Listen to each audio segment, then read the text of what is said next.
1984 की जबरदस्त हार के बाद बीजेपी के राष्ट्रीय अध्यक्ष बने लालकृष्ण आडवाणी। पार्टी ने आडवाणी की अगुवाई में राम का नाम जपना शुरू किया। राम मंदिर आंदोलन के आसरे देश की सियासत में मजबूत जगह बना ली। लेकिन जब बीजेपी सरकार बनाने की स्थिति में आई तो सर्वमान्य चेहरा अटल बिहारी वाजपेयी ही बने। ये अलग बात है कि अटल बिहारी वाजपेयी भी पहली बार सिर्फ 13 दिन और दूसरी बार सिर्फ 13 महीने ही सरकार चला सके।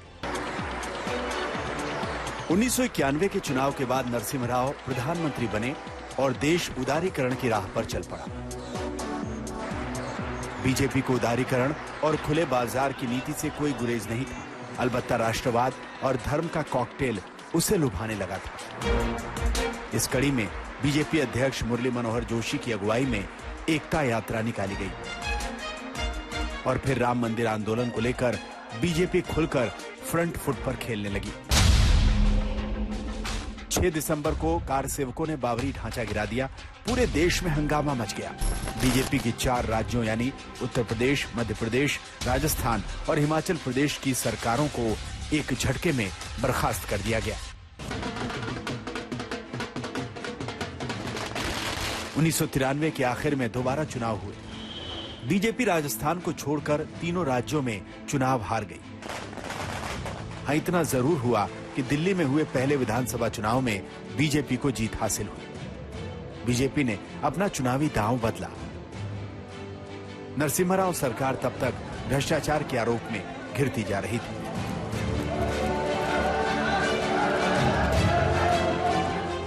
हर्षद मेहता ने 1 करोड़ रुपए घूस लेने का आरोप तो खुद नरसिम्हा राव पर लगाया था।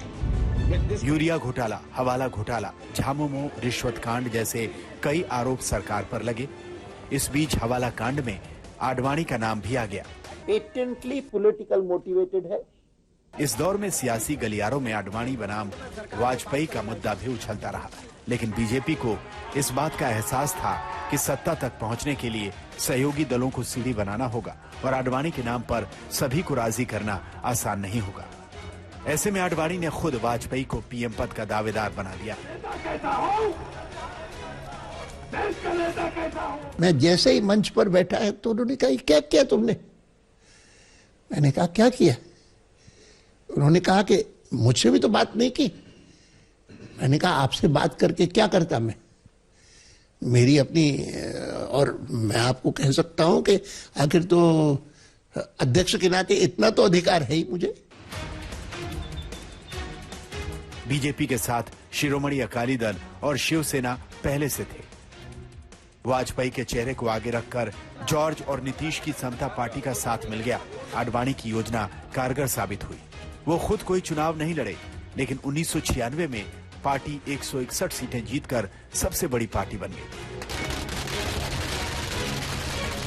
वाजपेयी पीएम बने, लेकिन बहुमत के अभाव में 13 दिन में ही सरकार भरभरा कर गिर गई। इस बीच छोटे छोटे दलों के गठबंधन से बने 2 प्रधानमंत्री सरकार बनाने में नाकाम रहे। उधर बीजेपी को समझ आ गया था कि नए सहयोगी तलाशने होंगे।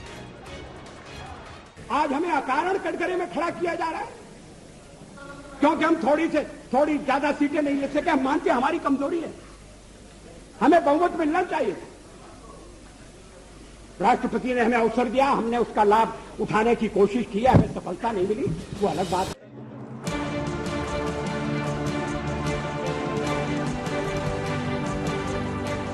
वाजपेयी की अगुवाई में कई दलों को जोड़ा गया और 1998 में मध्यावधि चुनाव में बीजेपी को 182 सीटें मिली और वाजपेयी फिर प्रधानमंत्री बने। अटल बिहारी वाजपेयी ने सरकार तो बना ली, लेकिन पार्टी के 3 मूल मुद्दे यानी राम मंदिर, अनुच्छेद 370 और समान नागरिक संहिता को ठंडे बस्ते में डाल दिया। हाँ, वाजपेयी ने संसद में कहा कि ऐसा इसलिए क्योंकि बहुमत नहीं। संख्या बल के सामने सर झुकाते हैं और आपको विश्वास दिलाते हैं कि जो कार्य हमने अपने हाथ में लिया है वो जब तक राष्ट्रीय उद्देश्य पूरा नहीं कर लेंगे तब तक विश्राम से नहीं बैठेंगे, तब तक आराम से नहीं बैठेंगे। 1999 में बीजेपी की अगुवाई में एनडीए की सरकार बनी और पूरे 5 साल चली, लेकिन अटल बिहारी वाजपेयी जैसे दिग्गज के नेतृत्व के बावजूद पार्टी 2004 के चुनाव में ढेर हो गई। इंडिया शाइनिंग का नारा औंधे मुंह गिर गया और कांग्रेस की सत्ता में वापसी हो गई। 2004 से 2014 का वक्त बीजेपी के लिए मुश्किल भरा रहा, लेकिन भ्रष्टाचार में घिरी कांग्रेस सरकार, अन्ना आंदोलन और गुजरात के फलक से राष्ट्रीय परिदृश्य में उभरे नरेंद्र मोदी में जागी उम्मीदों ने बीजेपी का वक्त बदल दिया। –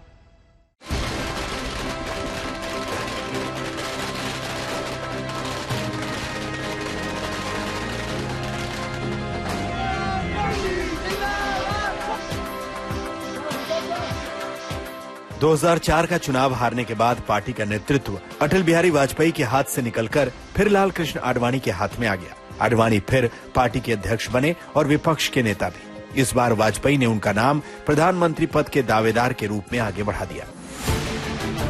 इस बीच आडवाणी का जिन्ना प्रेम उन पर भारी पड़ गया। उन्होंने पाकिस्तान पहुंचकर जिन्ना की तारीफ में कसीदे क्या पढ़े, भारत में हंगामा मच गया। आडवाणी सफाई देते रहे, लेकिन उन्हें इस्तीफा देना पड़ा।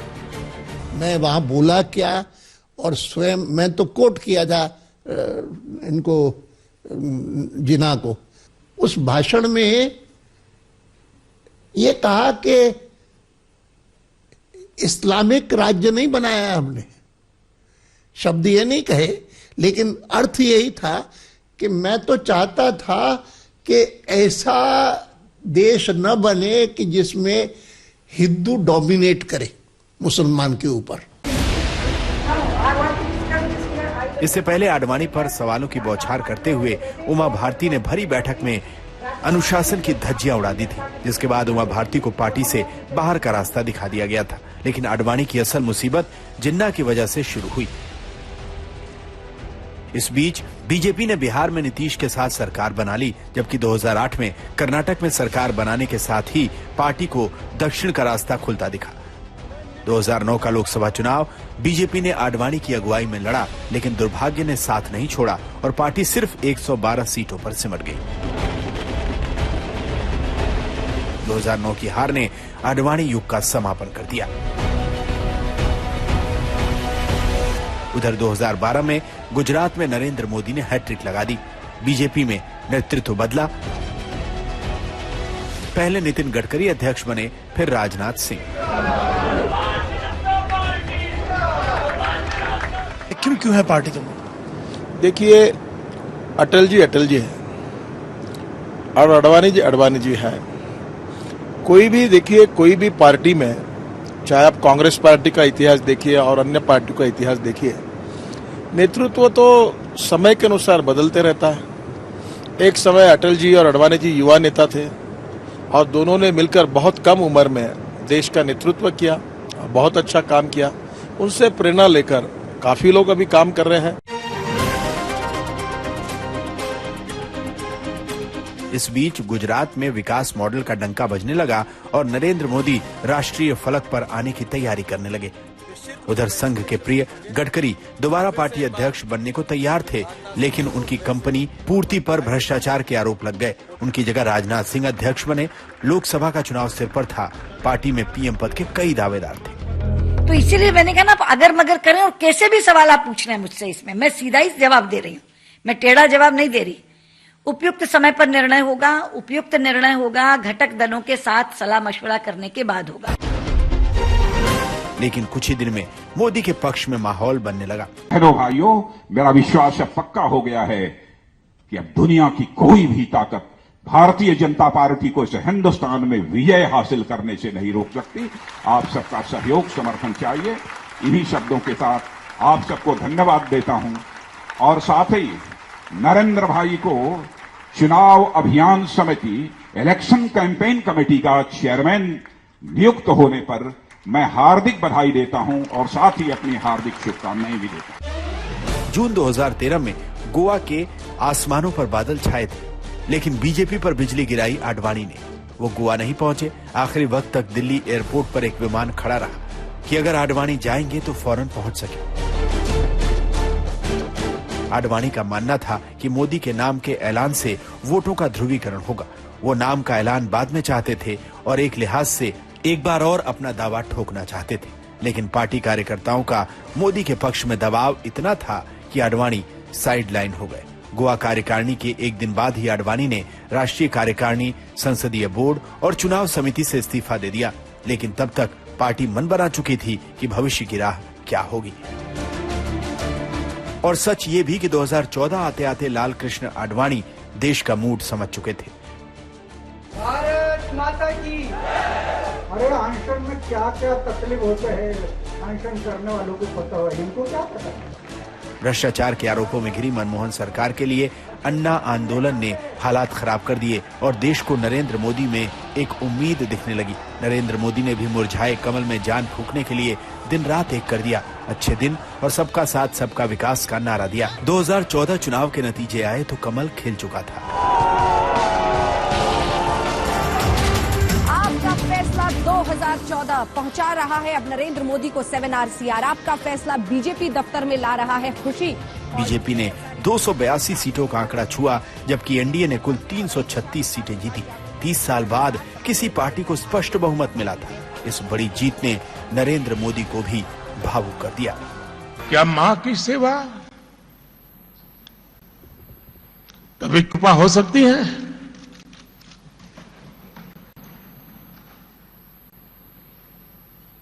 कतई नहीं हो सकती।